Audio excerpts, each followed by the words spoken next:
Assalamualaikum warahmatullahi wabarakatuh. Halo, apa kabar? Berjumpa lagi bersama saya Kisah Trio di YouTube channel Cakrawala di Lombok. Pada kesempatan kali ini kita akan membahas tentang unsur-unsur hara esensial pada tumbuhan. Nah, tapi sebelum melanjutkan video ini, jangan lupa ya untuk like, komen, share, subscribe, dan juga tekan tombol merahnya untuk mendapatkan notifikasi-notifikasi seputar biologi dan pendidikan. Sebelum kita bahas apa itu unsur hara esensial tumbuhan, kita bahas dahulu nih latar belakang dari unsur hara esensial pada tumbuhan ya. Nah, kita bisa analogikan unsur hara esensial pada tumbuhan ini terjadi pada manusia. Jadi, manusia itu bisa tumbuh dan berkembang tidak hanya membutuhkan karbohidrat dan protein. Ya, kalau aktivitas sehari-hari, karbohidrat itu biasanya diperoleh dari nasi misalnya, kemudian protein kita peroleh dari lauk pauk ya. Nah, untuk tumbuh berkembang manusia membutuhkan faktor lain seperti lemak, vitamin, dan lain-lain, di mana lemak dan vitamin ini bisa didapatkan pada makanan selain dari nasi dan juga lauk pauk seperti dari buah ataupun sayur. Nah, pertanyaannya, apakah manusia bisa mengkonsumsi karbohidrat dan protein saja untuk menunjang tumbuh kembangnya? Jawabannya tidak ya. Untuk tumbuh berkembangnya manusia itu membutuhkan faktor lain seperti lemak dan vitamin. Nah, apa yang terjadi jika tubuh dari manusia itu tidak diberi lemak dan vitamin. Nah, akibat kekurangan dari lemak dan vitamin itu menyebabkan pertumbuhan pada manusia tidak berjalan dengan semestinya. Begitu juga pada tumbuhan ya. Nah, pada slide ini terlihat bahwa sebuah tumbuhan jagung bisa tumbuh dan berkembang bukan hanya ditunjang dari hasil fotosintesis, tetapi juga dari faktor lain seperti unsur esensial tumbuhan dan juga zat pengatur tumbuhan atau ZPT. Nah, pada gambar tersebut juga terlihat bahwa tumbuhan jagung melakukan fotosintesis dengan mengambil karbon dioksida, juga air, dari lingkungan, kemudian diolah dengan bantuan sinar matahari menjadi glukosa dan oksigen. Karbon dioksida, air, glukosa, dan oksigen tadi merupakan gabungan dari atom-atom yang nantinya akan bersatu membentuk unsur-unsur. Nah, kemudian selain melakukan fotosintesis untuk menghasilkan zat makanannya, tumbuhan juga membutuhkan faktor lain yang tidak bisa ia dapatkan dari dirinya sendiri. Nah, kalian bisa lihat ya, di sini gambar seorang petani menaburkan pupuk di mana pupuk tersebut mengandung unsur-unsur yang dibutuhkan oleh tanaman tersebut yang tidak bisa dia buat sendiri. Nah, sekarang pertanyaannya, bagaimana atau apa yang terjadi ketika tanaman tersebut kekurangan unsur-unsur hara? Hal tersebut bisa menyebabkan penurunan pertumbuhan dan produktivitas tanaman. Oleh karena itu, mengapa unsur hara esensial tumbuhan itu merupakan unsur hara penting, karena ketika tidak ada unsur hara tersebut maka menyebabkan penurunan pertumbuhan dan produktivitas dari tanaman. Nah, selanjutnya kita akan bahas pengertian dari unsur hara esensial itu sendiri. Nah, untuk unsur hara itu merupakan kombinasi dari dua atau lebih atom dari jenis yang sama ya. Sedangkan untuk esensialnya yaitu sesuatu yang sangat penting. Nah, kalau kita gabungkan dan kita buat pengertian yang sederhana, unsur hara esensial ini adalah unsur-unsur yang sangat dibutuhkan oleh tumbuhan. Sehingga kita bisa katakan bahwa unsur hara esensial tumbuhan ini adalah mengakibatkan tumbuhan tidak dapat melakukan tumbuh kembang jika unsur tersebut tidak tersedia. Kemudian, unsur-unsur tersebut merupakan penyusun satu molekul atau bagian tumbuhan yang esensial bagi kelangsungan hidupnya. Oke, saya contohkan di sini misalnya air. Rumus kimianya H2O ya, di mana H2O itu tersusun dari atom hidrogen dan juga atom oksigen. Nah, H2O atau air merupakan massa terberat dari tumbuhan. Air dianggap sebagai nutrisi. Kenapa? Karena digunakan untuk berbagai proses metabolisme seperti bahan baku fotosintesis, bahan pelarut, gitu ya, dan lain-lain. Oleh karena itu, kita bisa simpulkan bahwa hidrogen dan oksigen yang merupakan penyusun air merupakan unsur hara esensial bagi tumbuhan. Karena jika tidak ada, maka akan mempengaruhi pertumbuhan dan produktivitas dari tumbuhan itu sendiri. Bukan hanya hidrogen dan juga oksigen ya, yang merupakan unsur hara esensial, ada unsur-unsur hara lainnya yang akan kita bahas di slide berikutnya. Tumbuhan memerlukan kurang lebih 16 unsur hara esensial untuk menunjang ia agar tetap tumbuh dan berkembang. Nah, perlu diingat ya, bahwa unsur hara esensial atau nutrisi esensial itu merupakan nutrien yang diperlukan agar suatu tumbuhan itu dapat tumbuh dan berkembang dari sebuah biji sampai menyelesaikan siklus hidupnya, misalnya sampai menghasilkan biji yang baru. Nah, ada apa saja unsur-unsur hara esensial tersebut?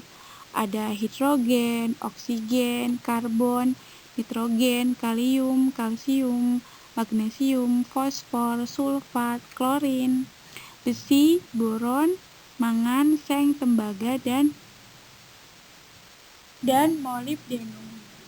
Itulah unsur-unsur hara esensial yang dibutuhkan oleh tumbuhan. Nah, kalau kita lihat di tabel ini, tabel terlihat simbol yang biasa digunakan untuk unsur-unsur hara esensial tersebut, kemudian bentuk tersedia yang ada di alam, misalnya untuk hidrogen sendiri dalam bentuk air gitu ya.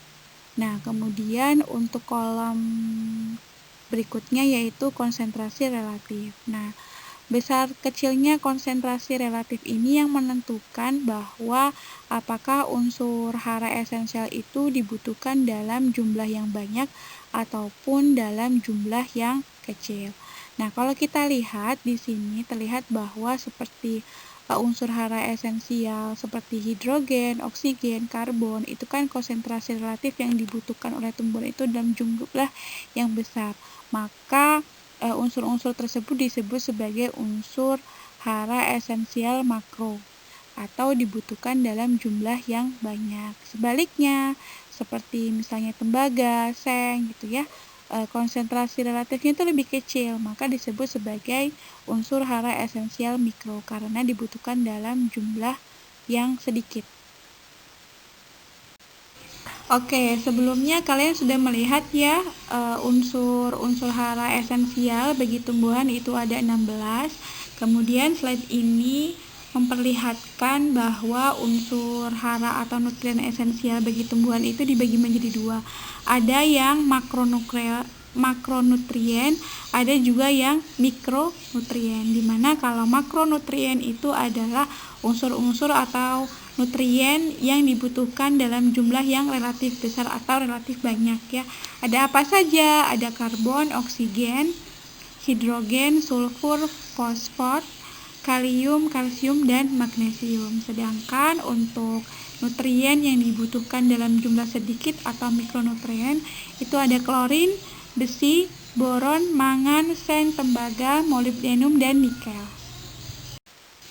Unsur hara esensial yang pertama yang akan kita bahas adalah karbon, hidrogen, dan oksigen. Nah, untuk pembahasan 3 unsur hara ini kita bahas dalam satu slide ya. atau dalam satu kesatuan. Mengapa? Karena ketiga unsur ini merupakan paling esensial di antara unsur hara esensial lainnya.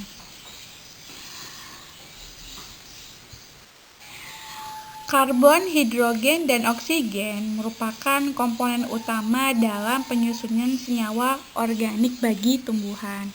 Nah, contohnya kalau kalian masih ingat, yaitu proses fotosintesis, di mana untuk membuat makanan sendiri ya, tumbuhan itu memerlukan karbon dioksida atau CO2, kemudian butuh air atau H2O sebagai modal untuk melakukan fotosintesis.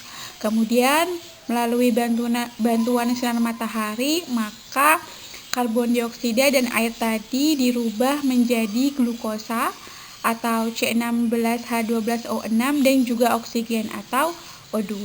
Nah, kalian bisa lihat reaksinya, reaksi fotosintesis ini pada gambar di slide ini.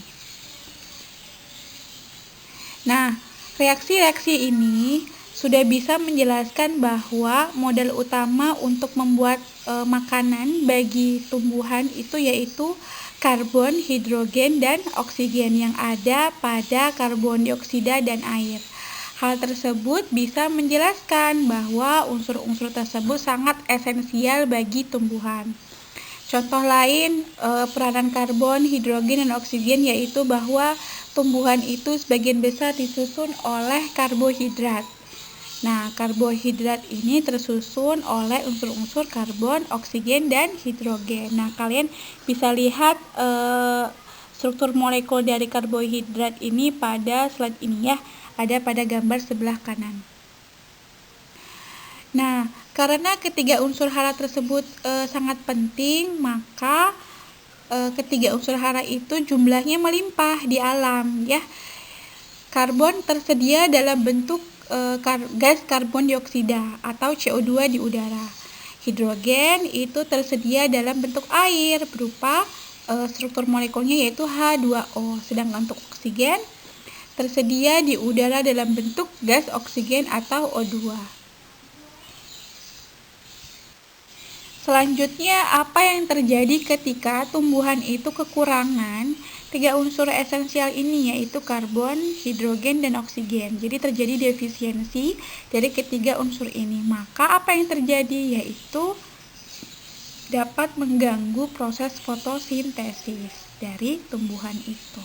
Itulah pentingnya unsur-unsur hara esensial yaitu karbon, hidrogen, dan oksigen bagi tumbuhan.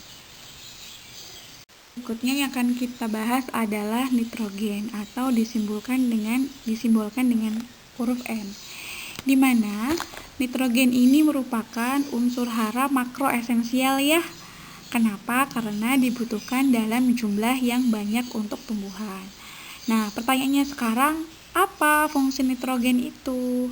Jadi, nitrogen ini berfungsi untuk menyusun dari banyak senyawa esensial bagi tumbuhan. Nah, sebut saja contohnya asam nukleat. Asam nukleat ini dalam bentuk DNA maupun RNA ya, yang nantinya bertugas dalam pewarisan sifat pada tumbuhan, tersusun dari nukleotida. Nah, nukleotida ini tersusun dari gugus fosfat, basa nitrogen, dan gula pentosa. Nah, kalian bisa buka lagi nih catatan tentang pewarisan sifat pada makhluk hidup. Kemudian selain itu, nitrogen juga menyusun protein. Nah, protein itu kan terdiri dari asam amino yang diikat melalui ikatan peptida. Nah, asam amino ini tersusun dari salah satunya nitrogen gitu ya. Kemudian nitrogen juga menyusun hormon dan juga koenzim. Koenzim ini adalah sebuah zat yang bekerja dengan enzim untuk memulai atau membantu fungsi dari enzim itu sendiri. Nah, struktur koenzim itu terdiri dari nitrogen. Selanjutnya, bagaimana bentuk nitrogen di alam? Ya, jadi nitrogen sendiri itu tidak dihasilkan oleh tumbuhan, melainkan diambil dari luar tumbuhan atau diambil dari alam. Nitrogen melimpah di atmosfer bumi ya. Namun nitrogen ini tidak bisa langsung dimanfaatkan atau langsung diserap oleh tumbuhan sehingga harus dikonversi atau dirubah ke bentuk senyawa lain yang disebut sebagai daur nitrogen. Nah, kalian bisa buka lagi apa itu daur nitrogen. Kemudian apa yang terjadi ketika tumbuhan itu kekurangan nitrogen atau defisiensi nitrogen? Nah, akibat dari kekurangan dari nitrogen ini mengakibatkan daunnya itu menjadi kuning, terutama pada daun tua, mengering juga dan berwarna coklat muda. Kemudian pertumbuhannya juga terhambat. Ya, inilah alasan kenapa nitrogen itu sangat penting bagi tumbuhan. Unsur hara esensial berikutnya ada sulfur. Nah, sulfur ini merupakan komponen atau unsur hara esensial yang makro ya. Makronutrien artinya bahwa unsur hara ini dibutuhkan oleh tubuh tumbuhan dalam jumlah yang banyak. Nah, fungsinya apa untuk sulfur ini? Sulfur ini diperlukan tanaman untuk membantu pembentukan zat hijau daun, kemudian penyusunan protein dan juga koenzim. Nah, sulfur pada tanaman itu 90% tersedia dalam bentuk asam amino. Nah, sulfur ini juga tidak tersedia di dalam tumbuh-tumbuhan, melainkan harus diambil dari alam. Apa yang terjadi ketika tumbuhan itu mengalami defisiensi dari sulfur? Nah, akibatnya tunas pucuknya itu tetap hidup tetapi daun muda menjadi layu dan mengalami klorosis. Nah, yang paling terlihat ketika tanaman itu defisiensi sulfur yaitu hilangnya warna hijau pada daun atau daun mudanya itu mengalami warna hijau yang muda, artinya bahwa pembentukan zat hijau daunnya itu tidak sempurna karena kekurangan dari sulfur.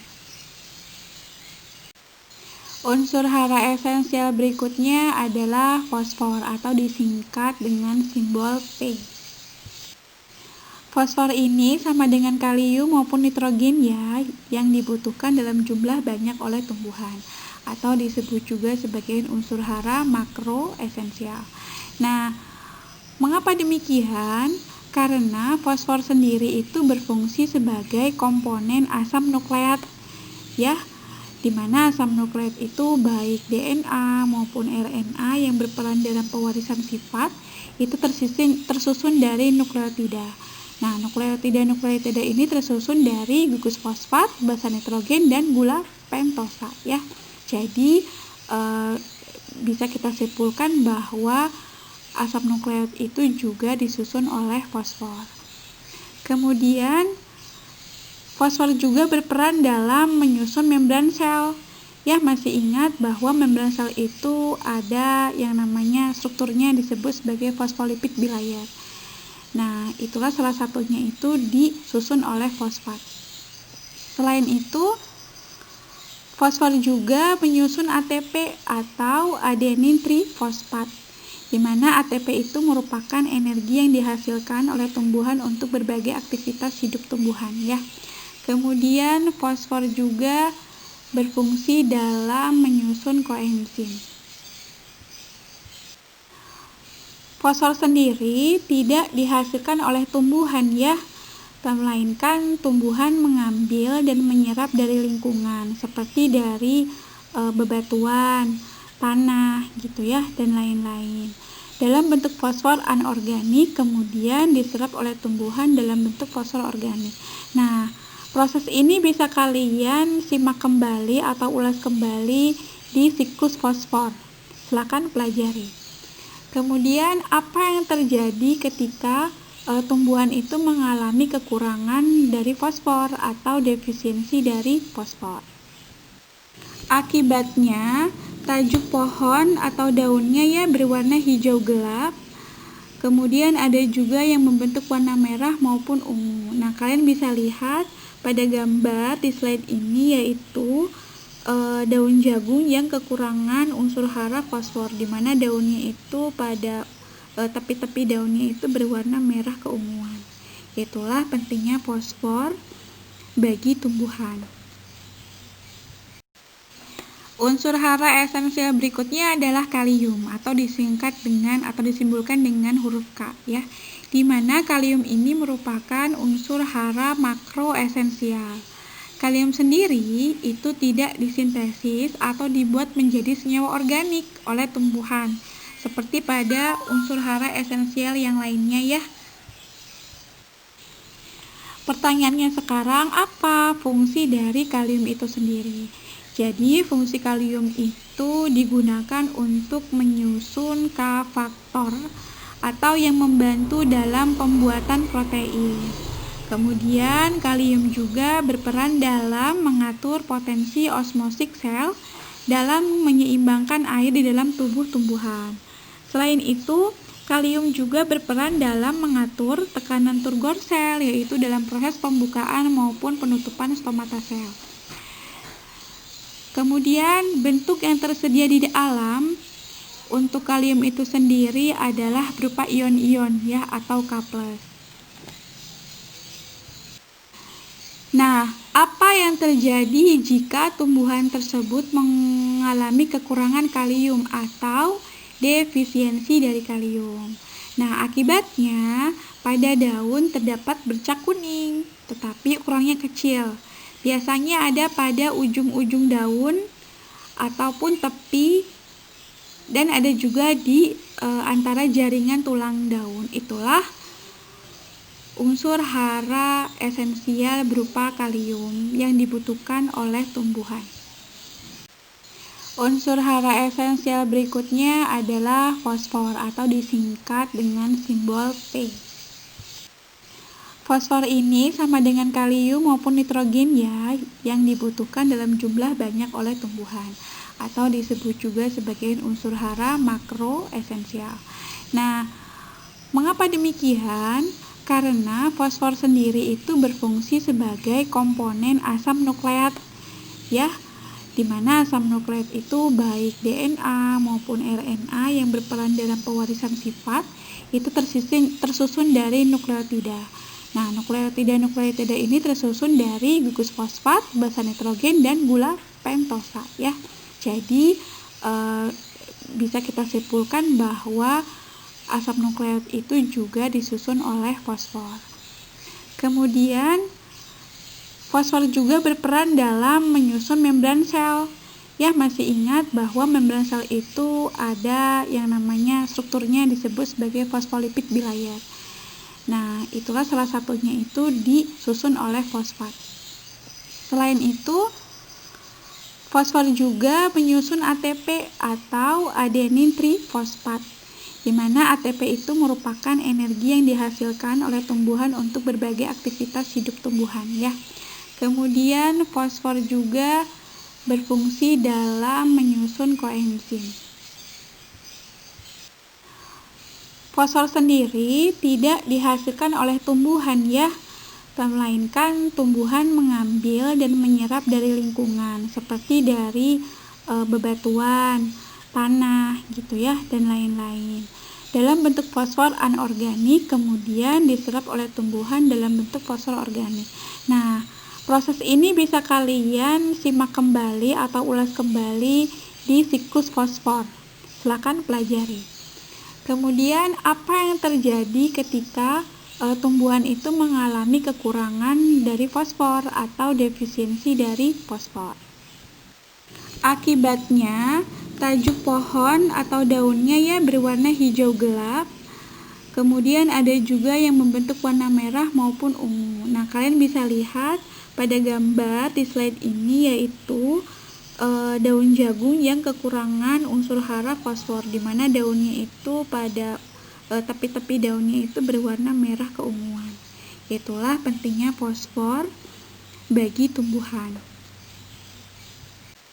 Unsur hara esensial berikutnya adalah kalsium atau disimbolkan dengan Ca. Kalsium dibutuhkan dalam jumlah yang banyak oleh tumbuhan, karena itu disebut sebagai unsur hara esensial yang makro ya. Mengapa demikian? Karena kalsium itu sendiri berperan dalam menjaga stabilitas dinding sel, yaitu dalam pembentukan lamela tengah ya di dinding sel. Kemudian kalsium juga berfungsi untuk menyusun penghubung antar sel dan juga mengaktifkan enzim. Kalsium merupakan hara makro bagi tumbuhan, sama seperti nitrogen, fosfor, kalium, magnesium, dan belerang ya. Namun unsur ini biasanya tidak dimasukkan ke dalam unsur-unsur yang menyusun pupuk. Oleh karena itu, untuk kalsium ini relatif kurang mendapat perhatian dibandingkan dengan nitrogen, fosfor, maupun kalium. Nah, sumber kalsium itu biasanya diperoleh tumbuhan dari tanah, kemudian batuan dan mineral yang membentuk tanah. Selanjutnya, apa yang terjadi jika tumbuhan itu kekurangan kalsium atau defisiensi kalsium? Nah, akibatnya dapat menyebabkan daun muda pada titik-titik tumbuh akan melengkung yang kemudian mengering pada bagian ujungnya, di mana kurangnya kalsium ini menyerang pertumbuhan dari jaringan meristematik ya atau jaringan muda. Misalnya gejala pertamanya dapat teramati pada titik-titik tumbuh, terutama pada daun-daun muda. Bagian-bagian ini akan menjadi rusak atau menyebabkan klorosis. Kemudian pada tingkat lanjutnya akan terjadi nekrosis pada tepi-tepi daun. Pada daun-daun dan akar muda itu sering terjadi lekukan-lekukan atau kerutan-kerutan pendek dan berlekukan atau berlekukan antara satu dengan yang lainnya. Itulah akibat dari defisiensi kalsium untuk tumbuhan. Unsur hara esensial berikutnya ada magnesium atau Mg, disimbolkan dengan simbol Mg ya. Nah, magnesium ini merupakan salah satu unsur hara makronutrien. Kenapa disebut makronutrien? Karena memang dibutuhkan dalam jumlah yang banyak ya bagi tumbuhan. Nah, kenapa demikian? Karena magnesium itu berfungsi untuk menyusun klorofil. Magnesium itu terdapat di dalam klorofil yang digunakan oleh tumbuhan hijau untuk berfotosintesis. Kemudian, magnesium juga mengambil peranan dalam replikasi DNA maupun RNA ya, yaitu mempunyai peranan amat penting dalam proses penurunan sifat-sifat organisme. Di samping itu juga, magnesium itu mengaktifkan berbagai enzim untuk mempercepat reaksi kimia dalam tubuh tumbuhan. Nah, untuk ketersediaan dalam alam, magnesium sendiri itu tidak bisa diproduksi atau disintesis oleh tubuh tumbuhan, melainkan tumbuhan harus mengambil dari alam. Nah, di alam sendiri itu tidak ada magnesium yang murni, tetapi magnesium bisa terkandung dalam senyawa-senyawa ataupun dalam mineral. Selanjutnya, apa yang terjadi apabila kekurangan dari magnesium bagi tumbuhan atau defisiensi magnesium? Nah, kekurangan magnesium ini menyebabkan daun itu mengalami klorosis, warna daun menjadi merah, ujung dan tepi daun tepinya itu menggulung. Nah, di awal sudah dijelaskan bahwa magnesium itu sendiri kan menyusun klorofil. Nah, klorofil itu kan berperan dalam fotosintesis. Otomatis ketika magnesiumnya kurang, maka akan berpengaruh terhadap proses fotosintesis pada tumbuhan. Demikianlah penjelasan tentang unsur hara esensial pada tumbuhan. Terima kasih ya sudah menyaksikan video ini. Jangan lupa untuk like, komen, dan subscribe YouTube channel ini. Kita ketemu di video-video berikutnya ya. Assalamualaikum warahmatullahi wabarakatuh. Dadah, selamat lestari.